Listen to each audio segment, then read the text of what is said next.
Hey everybody, welcome back. I'm Afron Framble, and today I want to ask some thought-provoking questions and have a little more of a lighthearted yet intriguing topic to discuss. I wanted to talk and theorize about multiple dimensions, space and time. So one dimension would be a line, two dimensions would be a plane, and three dimensions, the world in which we all live and how we experience everything.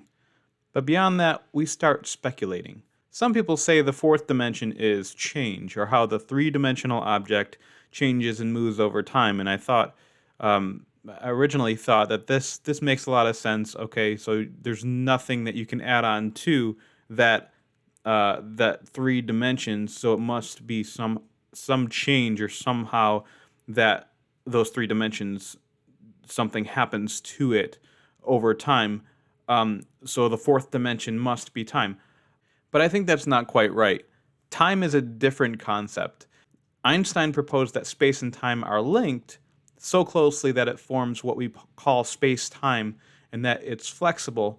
But time is really a different type of thing than space, in the sense that if you start adding dimensions, you're going to only add a dimension to that one thing. Mathematically, I totally agree. You can perform math logic proofs all day long and represent concepts mathematically, but it doesn't quite translate to reality in the tangible world we experience around us. For instance, why do particles act like waves at the atomic level? And what point does a particle stop acting like a particle and start acting like a wave? What's the minimum size required? The best explanation now is that it's just how the universe works. So back to dimensions, I'd like to use the example of Flat World, an educational children's program that explained what dimensions are. They proposed that a two-dimensional being wouldn't know how to interpret seeing a three-dimensional being interposed upon its reality. They might see only a cross-section if such an event could happen. That a three-dimensional being could cross through a two-dimensional environment. Likewise, as three-dimensional beings, we might see phenomena that would suggest the existence of a fourth dimensional being interposing itself into our environment.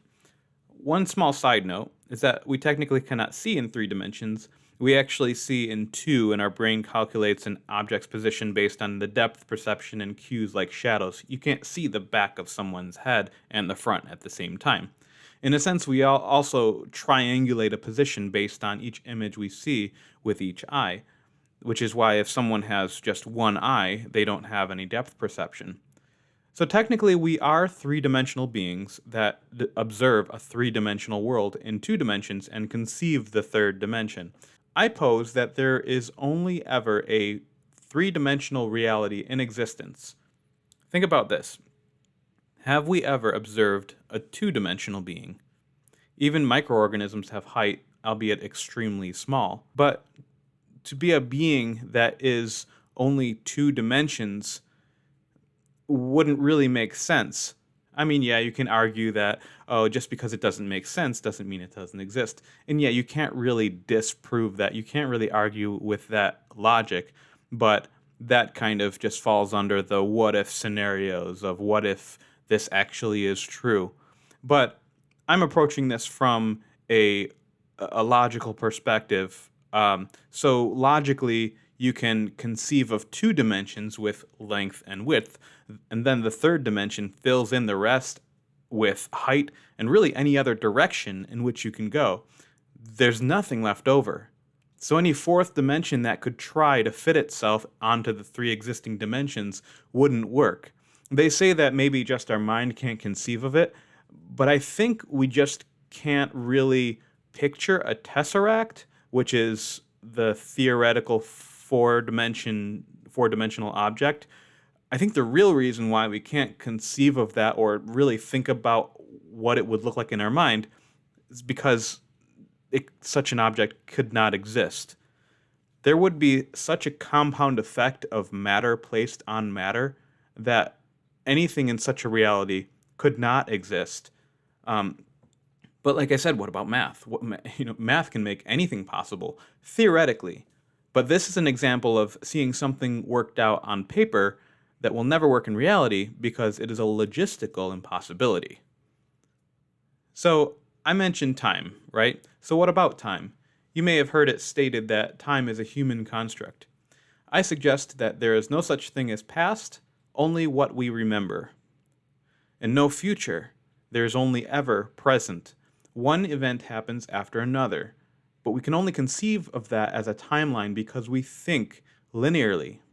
We can't understand how something could not be in a line. Or if one event happens after another, then wouldn't that make a line? Because we think A to B, and that's a line. But different cultures even think about time differently. Some cultures even think of the future being behind you and the past being in front of you because you can see the past, and we're always moving backwards through time. And not to be a wet blanket, but this is why time travel will never be possible, because there is no where or no when to travel to. What about space-time dilation? If you travel at near the speed of light, you will have aged slower than those on Earth, right? It's all relative. It's only our perception that tricks us into this illusion.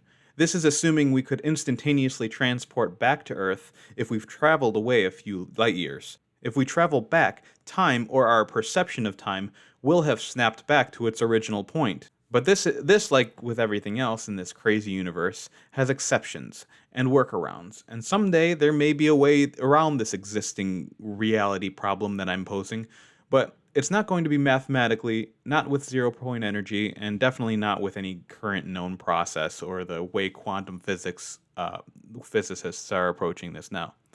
Let me know what you think in the comments. Please like and subscribe if you're so inclined to do so, and click that notification bell. Thanks. See you next time.